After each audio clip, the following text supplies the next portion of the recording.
برادران اہل سنت،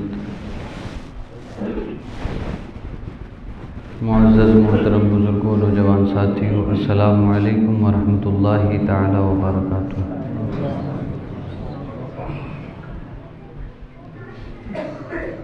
الحمد للمتوحد بجلالہ المتفرد، وصلاته دوما علی خیر الانام محمد والآل والاصحاب هم ماوایا عند شدائدی، اما بعد فاعوذ باللہ من الشیطان الرجیم، بسم اللہ الرحمن الرحیم۔ یا ایہا الذین آمنوا اجتنبوا کثیرا من الظن ان بعض الظن اثم ولا تجسسوا ولا یغتب بعضکم بعضا أيحب أحدكم أن يأكل لحم أخيه ميتا فكرهتموه واتقوا الله إن الله تواب رحيم۔ آمنت بالله صدق الله العظيم وبلغنا رسوله النبي الأمين الكريم الرؤوف الرحيم، ونحن على ذلك لمن الشاهدين والشاكرين والحمد لله رب العالمين۔ یا خدا بہر جناب مصطفیٰ امداد کن، یا رسول اللہ از بہر خدا امداد کن، یا شہید کربلا یا دافع کرب و بلا، گل رخا شہزاد گلگم قبا امداد کن۔ غوث اعظم بمن بے سر و ساما، مدد قبلہ دی، مدد کعبہ ایما، مدد بگرداب بلا افتاد کشتی، مدد کن یا معین الدین چشتی۔ دل کی عطا گہرائیوں کے ساتھ نبی پاک صاحب لولاک سیاح افلاک باعث تخلیق کائنات، اللہ کے محبوب دانۂ غیوب منزہ عن العیوب، حضور احمد مجتبی محمد مصطفیٰ صلی اللہ تعالی علیہ وعلا آلہ وبارک وسلم کے دربار عالیہ میں درود و سلام کا نذرانہ عقیدت پیش کر لیجیے۔ اللہم صلی علی سیدنا و مولانا محمد معدن الجود والکرم وآلہ وبارک وسلم، صلاۃ و سلاما علیک یا رسول اللہ۔ برادران اہل سنت، میں نے قرآن مجید کی جس آیت کریمہ کو پڑھ کر اپنے آپ کو مشرف کیا، اللہ تبارک و تعالی ایمان والوں کو 3 کام کرنے کا حکم دے رہا ہے۔ ارشاد ہوتا ہے، یا ایھا الذین آمنوا اجتنبوا کثیرا من الظن،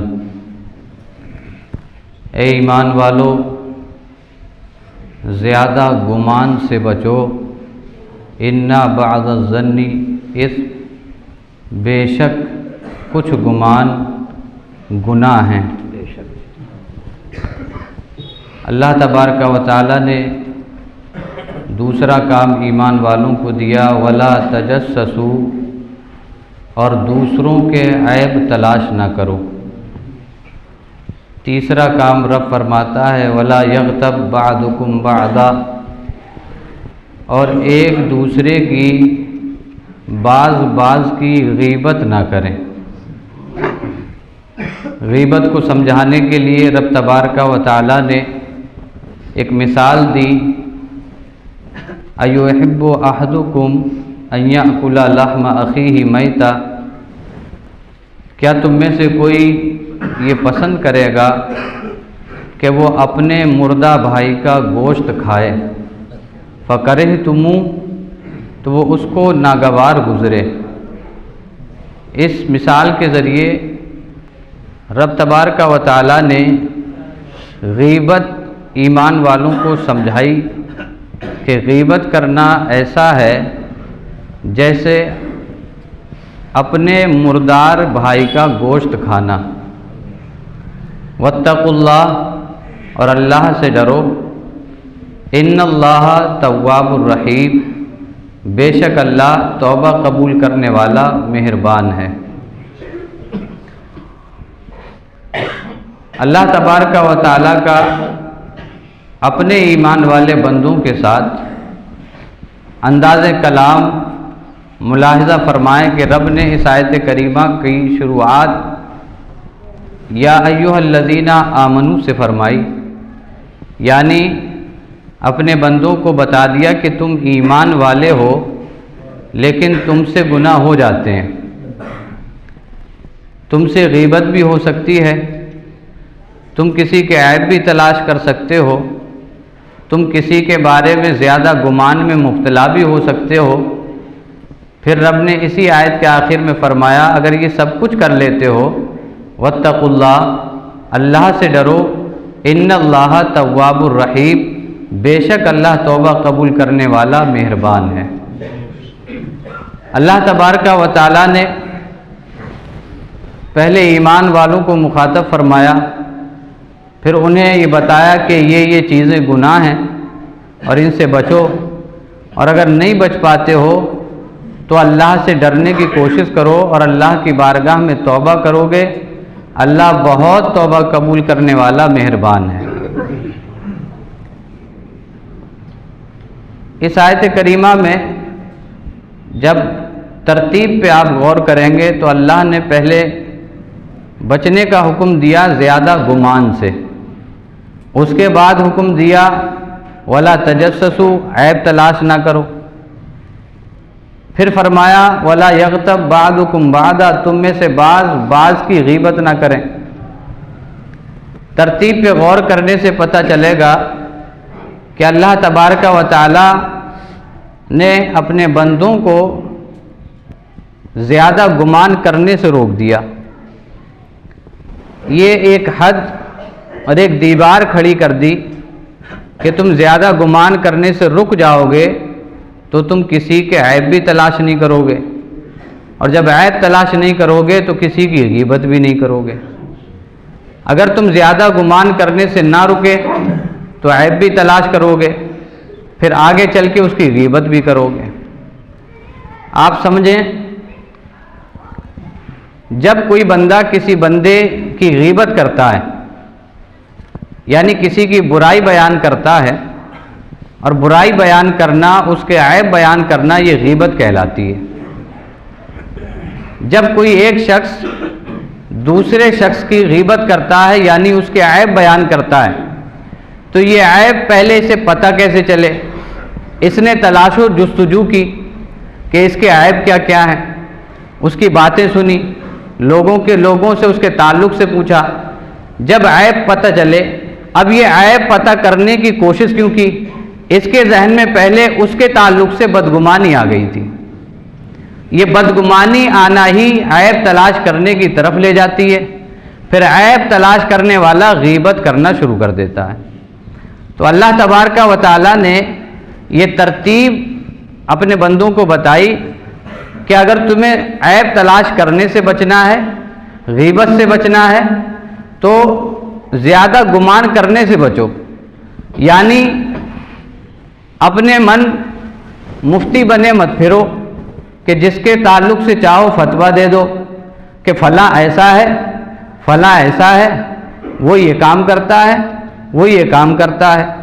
جب آپ یہ چیز اپنے اندر پیدا کریں گے، یعنی بدگمانی، کسی کے تعلق سے برا سوچنا، جب یہ بدگمانی آپ کے ذہن میں پیدا ہوگی تو آپ پھر اس کے عیب تلاش کرنے میں لگ جائیں گے کہ اس کے تعلق سے یہ سنا ہے تو لاؤ تلاش کریں، پھر آپ اس کے عیب تلاش کریں گے۔ جب آپ کو عیب پتہ لگیں گے تو چار لوگوں میں بیٹھ کر کے اس کے عیب بھی بیان کریں گے، یہ ہو جاتی ہے غیبت۔ اور غیبت کے تعلق سے نبی پاک صلی اللہ علیہ وسلم نے ارشاد فرمایا لا يدخل الجنت نمام، غیبت کرنے والا، چغل خور جنت میں داخل نہیں ہوگا۔ ایک حدیث پاک میں رسول اللہ صلی اللہ علیہ وسلم نے ارشاد فرمایا غیبت کرنے والا توبہ بھی کر لے پھر بھی جنت میں سب سے آخر میں داخل ہوگا۔ غیبت کرنے والا توبہ بھی کر لے پھر بھی وہ جنت میں سب سے آخر میں داخل ہوگا، اور اگر توبہ نہ کرے تو حضور نے فرمایا اسے جہنم میں ڈال دیا جائے گا۔ نبی پاک صلی اللہ علیہ وسلم نے ارشاد فرمایا کہ میں معراج کی شب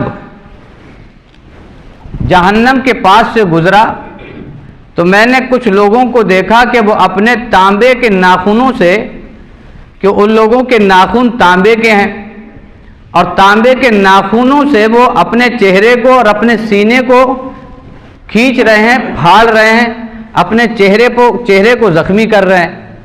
تو حضور فرماتے ہیں میں نے جبریل امین سے پوچھا، جبریل یہ کون لوگ ہیں؟ پتہ انہیں سب کچھ ہے، لیکن جبریل سے پوچھا کہ جبریل یہ کون لوگ ہیں جو تانبے کے ناخنوں سے اپنے چہرے کو زخمی کر رہے ہیں، اپنے سینے کو پھاڑ رہے ہیں؟ تو جبریل امین نے فرمایا، عرض کیا یا رسول اللہ یہ وہ لوگ ہیں جو لوگوں کے عیب تلاش کرتے تھے اور ان کے منہ پہ ان کی برائی بیان کرتے تھے اور پھر ان کے پیٹھ پیچھے بھی ان کی برائی بیان کرتے تھے۔ آپ غور کریں، غیبت یہ ایک ایسی بیماری ہے کہ جو ایمان کے لیے خطرہ ثابت ہوتی ہے۔ یہاں تک حدیث پاک میں آیا کہ غیبت کرنے والے کا خاتمہ ایمان پر ہونے کا بھی خوف ہے، یعنی ایسا ہو سکتا ہے کہ غیبت کرنے والے کا خاتمہ ایمان پر نہ ہو۔ زندگی جینا اور مرنا کامیاب اسی وقت ہے جب ہم اس دنیا سے اپنا ایمان بچا کر کے لے جائیں، لیکن اگر زندگی بھر غیبت کرتے رہے اور توبہ بھی نہیں کی تو ہو سکتا ہے کہ ایمان پہ خاتمہ نہ ہو۔ نبی پاک صلی اللہ علیہ وسلم نے ایک دوسری حدیث پاک میں ارشاد فرمایا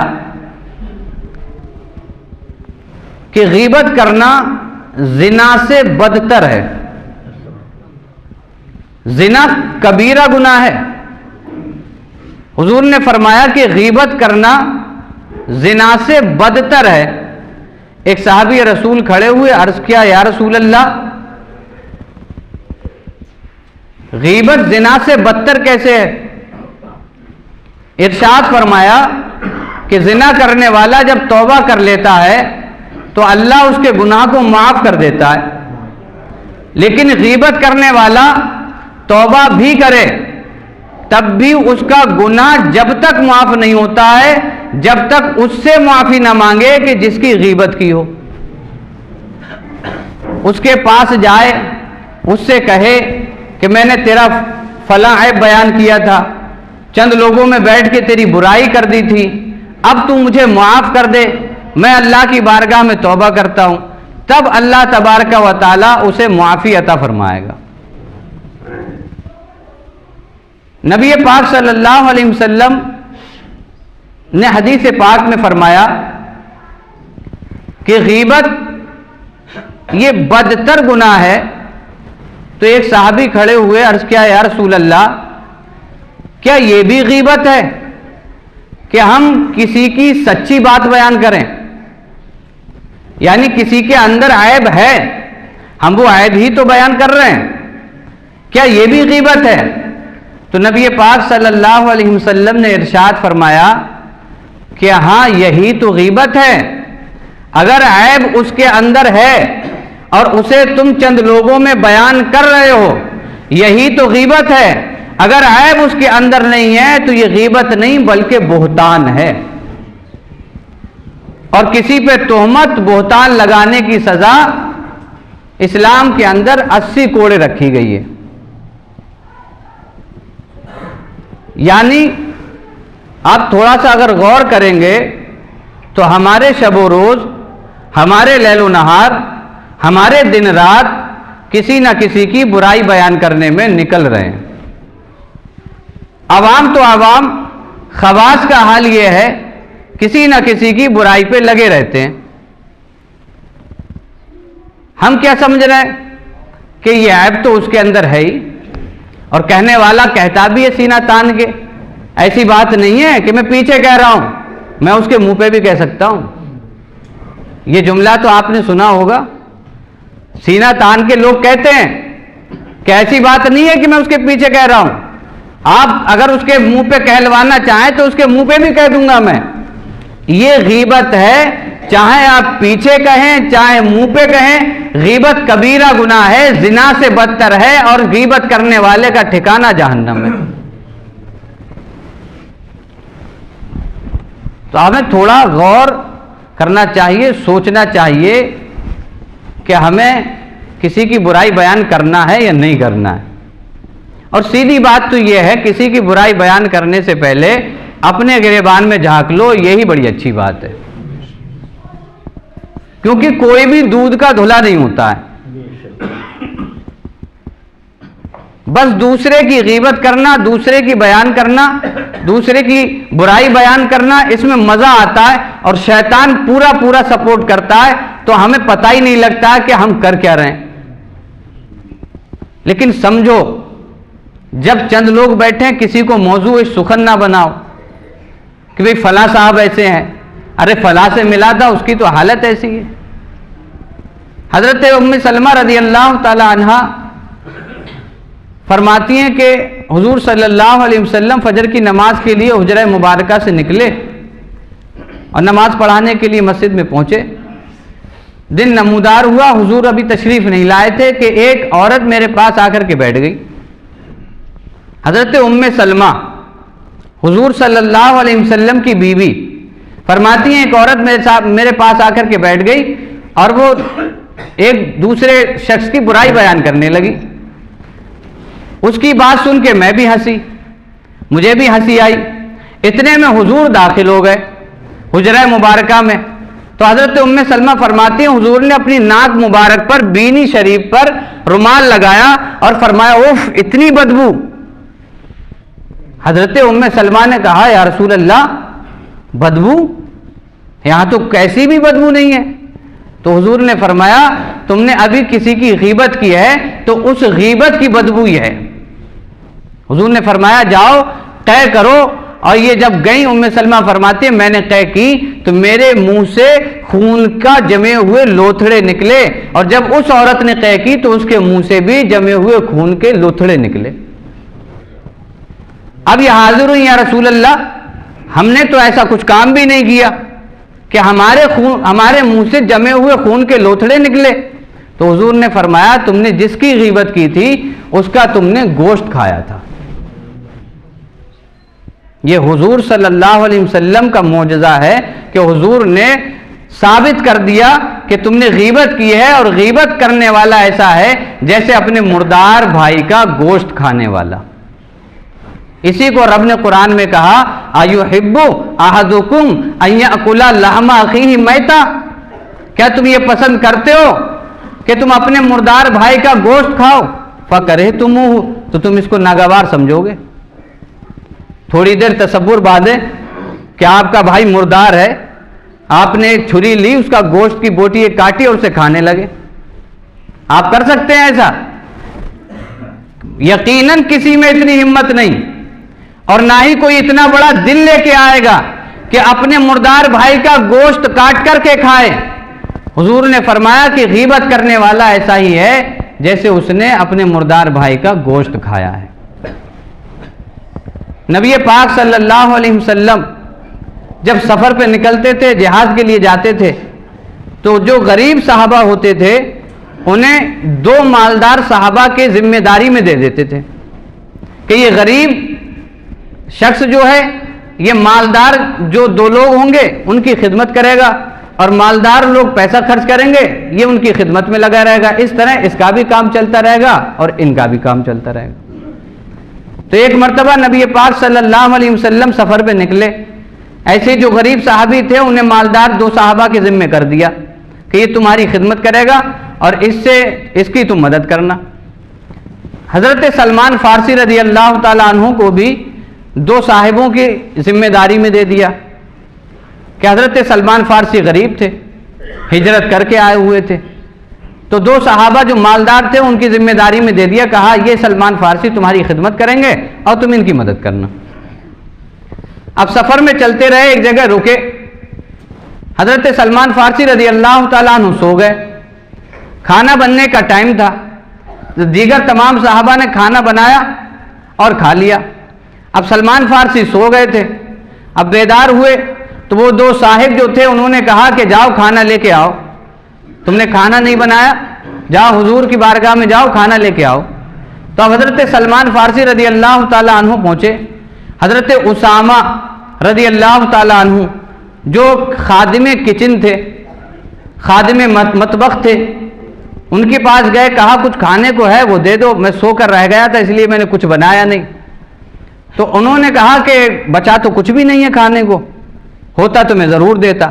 تو حضرت سلمان فارسی واپس گئے، ان دونوں رفیقوں کو یہ بات بتا دی کہ حضرت اسامہ نے کہا ہے کہ کچھ بچا نہیں ہے، اگر بچا ہوتا تو ضرور دیتا۔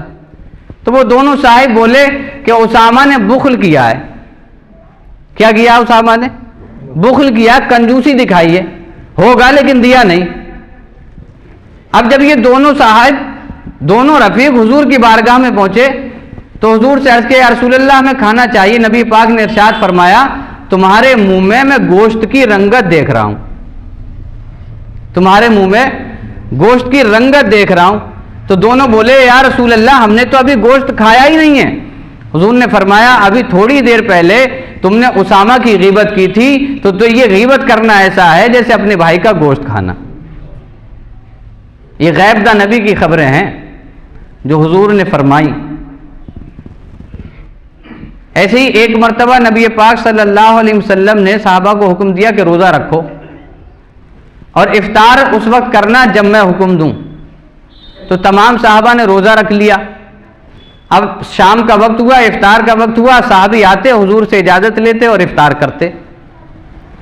ایک صحابی حاضر ہوئے، یا رسول اللہ دو عورتیں ہیں کہ ان نے بھی روزہ رکھ لیا ہے، اب وہ بھی افطار کرنا چاہتی ہیں لیکن آپ کی اجازت مانگتی ہیں، آپ اجازت دیں تو وہ روزہ افطار کر لیں۔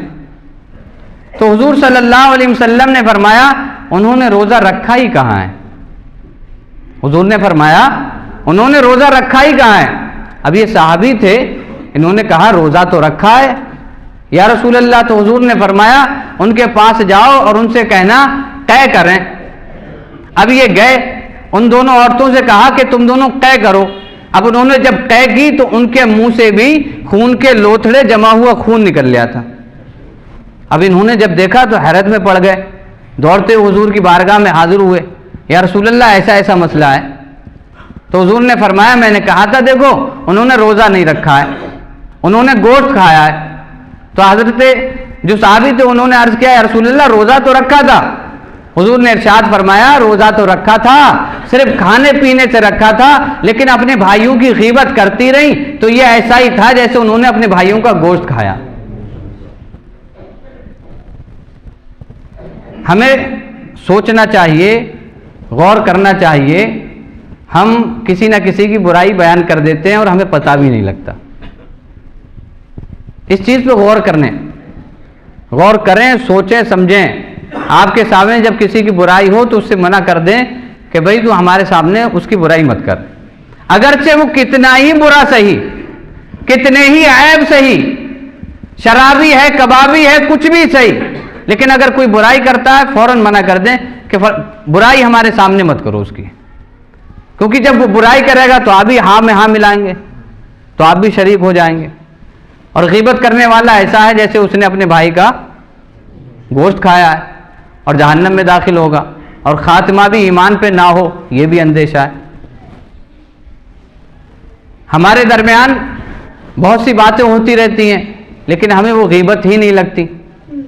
اب رہی بدبو کی بات کہ غیبت میں بدبو آئی تھی، حضور نے ناک پہ رومال رکھ لیا تھا، کہاں بدبو آتی ہے۔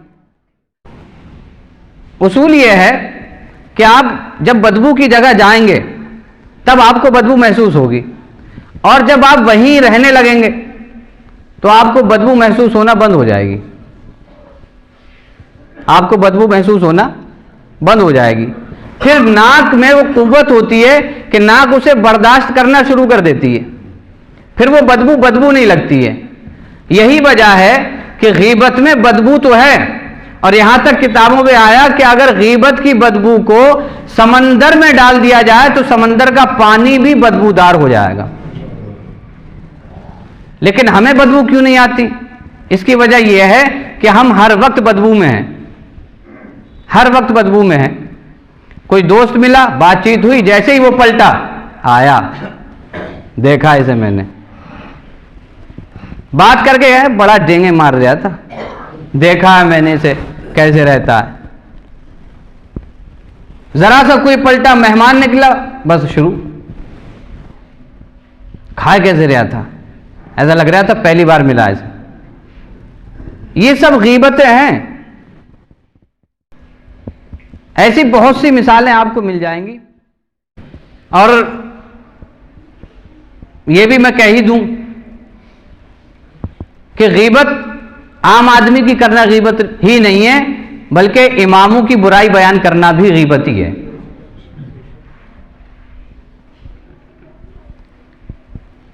ائمہ کی, علماء کی, حفاظ کی برائی بیان کرنا بھی غیبت ہی ہے. اور ہم آئے دن کسی نہ کسی کو ٹارگیٹ کرے رہتے ہیں کہ ان میں یہ کمی ہے, ان میں یہ کمی ہے, ان میں یہ کمی ہے. کسی میں کمی تلاش کرنے سے پہلے اپنی کمیوں کو تلاش کیجئے. اصلاح تبھی ہو پائے گی جب ہم اپنی کمیوں کو تلاش کریں گے. اپنے پریوار کو دیکھیے, دوسرے پریوار پہ نظر مت رکھیے. اپنے دل کے دروازے کو ہم وقت کھٹکھٹاتے رہیے. دوسرے کے دل کا دروازہ بند ہے تو اسے بند رہنے دیجیے. اپنے گھر کے ماحول کو سدھارنے کی کوشش کیجیے. چوراہوں پہ بیٹھ کے کسی گھر کے راز کے پردے مت کھولیے. آپ کے گھر کے جو راز ہیں ان پر پردے ڈالنے کی کوشش کیجیے, لیکن اگر کسی کے گھر کے راز پر پردے پڑے ہیں تو انہیں اٹھانے کی کوشش مت کیجیے. یہ بہت اہم باتیں ہیں. اللہ تعالی ہمیں عمل کی توفیق دے, ورنہ غیبت تو اتنا وبال جان بیماری ہے کہ نیکیاں ختم ہوتی چلی جاتی ہیں اور پتہ بھی نہیں لگتا. تو یہ غیبت ہے. ہم آئے دن کسی نہ کسی کی برائی کرتے ہیں, کسی کی کمی بیان کرنے لگتے ہیں. ہر آدمی, پہلی بات تو یہ ہے کہ ہر آدمی اپنے آپ کو دودھ کا دھلا سمجھتا ہے. سب یہ سمجھتے ہیں کہ بس میں ہی زمین پہ نیکوکار ہوں, میرے علاوہ سب بدکار ہیں. میں ہی بس شریعت کا پابند ہوں, میرے علاوہ سب خلاف شریعت کرنے والے ہیں. ہر آدمی کا یہ تصور بنا ہوا ہے. میں ہی 5 وقت نمازی ہوں, فلاں تو پڑھتا ہی نہیں ہے. میرے ہی ہاتھ میں تسبیح رہتی ہے, اس نے تو کبھی تسبیح اٹھا کے ہی نہیں دیکھی ہے. میرے ہی جسم پہ کرتا پاجامہ رہتا ہے, اسے تو کبھی کرتے پاجامے میں نہیں دیکھا. میرے سر سے کبھی ٹوپی نہیں ہٹتی ہے, اسے تو کبھی ٹوپی لگاتے نہیں دیکھا. یہ ایسی چیزیں ہیں جو غیبت بنتی چلی جا رہی ہیں اور نیکیوں کو ختم کرتی ہوئی چلی جا رہی ہیں, لیکن ہمیں احساس نہیں ہو پا رہا. آج سے عہد کر لیجئے, نہ کسی کی برائی کریں گے, نہ کسی کی برائی سنیں گے.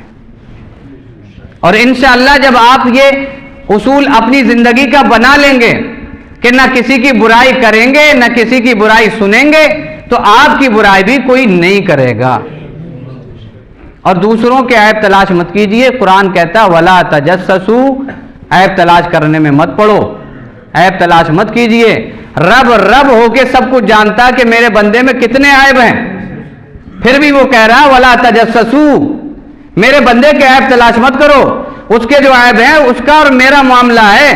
تم وکیل نہیں ہو, تم جج نہیں بن سکتے, تم مفتی نہیں بن سکتے کہ جہاں چاہا چوراہے پہ بیٹھے اور کسی بھی ایک کو ٹارگیٹ کر لیا, کسی بھی ایک کا نام لے لیا, بس اسی پہ پوری محفل سجا کے رکھ دی کہ فلاں میں یہ کمی ہے, فلاں میں یہ کمی ہے, اس کے اندر یہ کمیاں ہیں, میں نے یہ عیب دیکھا ہے. یہ بیان مت کیجئے, بلکہ بندے اور رب کا تعلق ہے.